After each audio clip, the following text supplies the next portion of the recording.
Very subtle. Okay, now in this problem, we want to construct the influence line for the shear at C. So how we're going to have to find the shear at C is we're going to end up what? Cutting this structure, right? And let's go ahead and make a decision now which side we want to work. So let's just imagine the structure cut here. Bless you. Do you guys want to work the left side or the right side when we cut it to look at find internal shear? Left or right? Left? Okay. Now if we go left, we're going to need to know what? The reaction at A. So this is going to require us first to find the influence line for A and then apply it here. So let's do this first. Let's find our reaction. Oops, got the wrong color. Let's find our reaction at A. So I'm going to do a different influence line. So I'm going to come first here, draw the structure, put on my reaction at A, which is actually a pin. We're not worried about the X direction, but I'll go ahead and put it on. And we have the reaction at B. Now let's then locate our unit load, representing our moving load, at some distance x. How can I find AY for any position of that?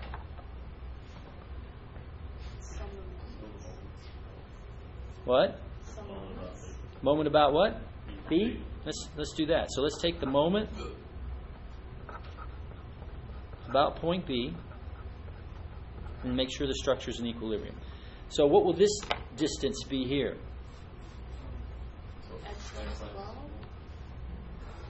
Think about it. Right, 12 minus x. The whole distance is 12, and we want to drop off the x distance, so 12 minus x.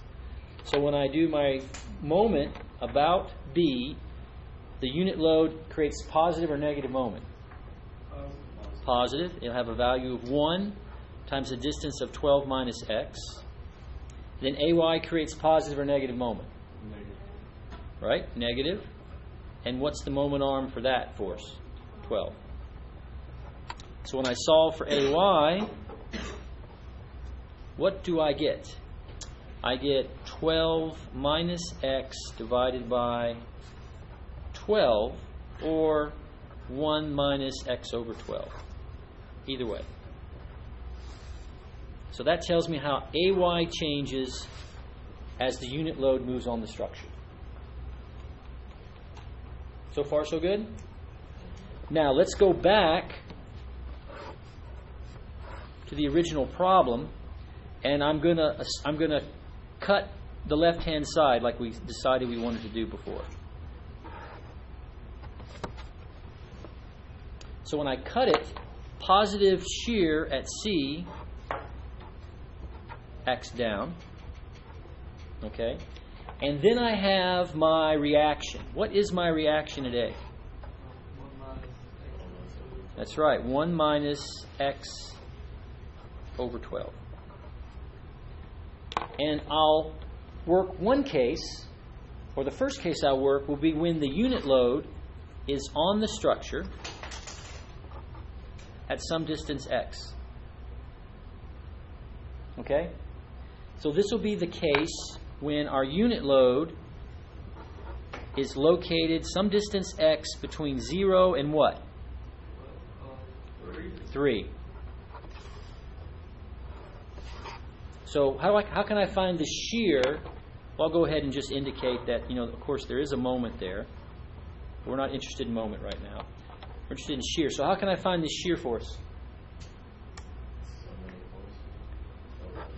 I'll sum forces in the y direction, and I'll assume up is positive. So what do I get? Well, the shear force is acting down. The unit load is acting down.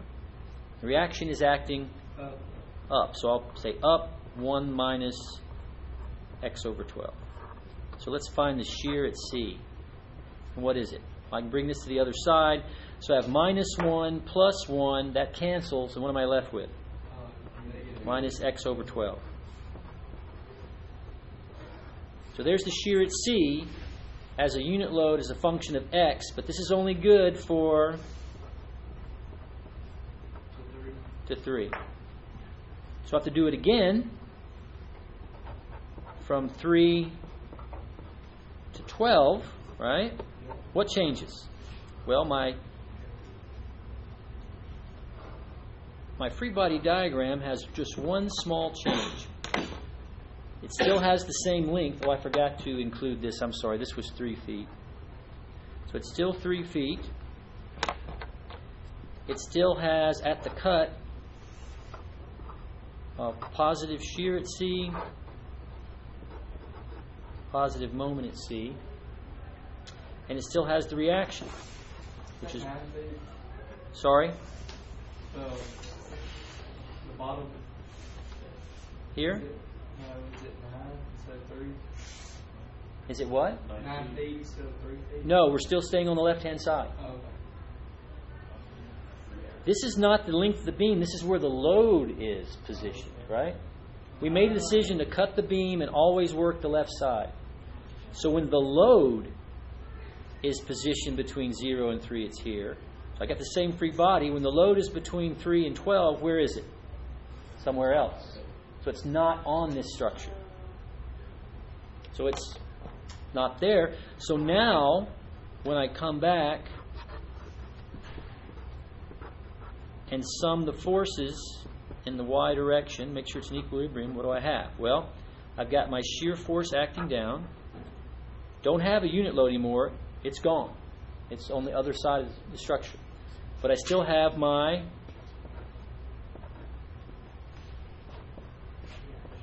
reaction. So what is the shear now at C? 1 minus x over 12. And this equation is only good from 3 to 12. So now I can come back and plot this. So on the ordinate, we have the shear at C, and then x-axis. I'll mark where 12 is, and I'll mark where 3 is. I'll put it down here.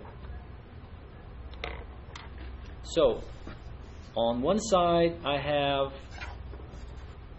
this equation, and on the other side, I have this equation. So let's plot it.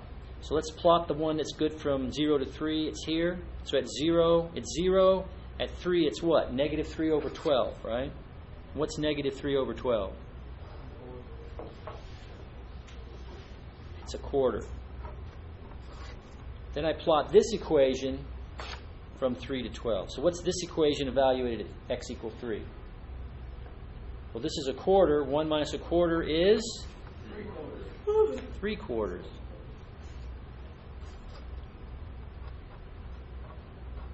And if you follow it all the way down to x equal 12, you get 0.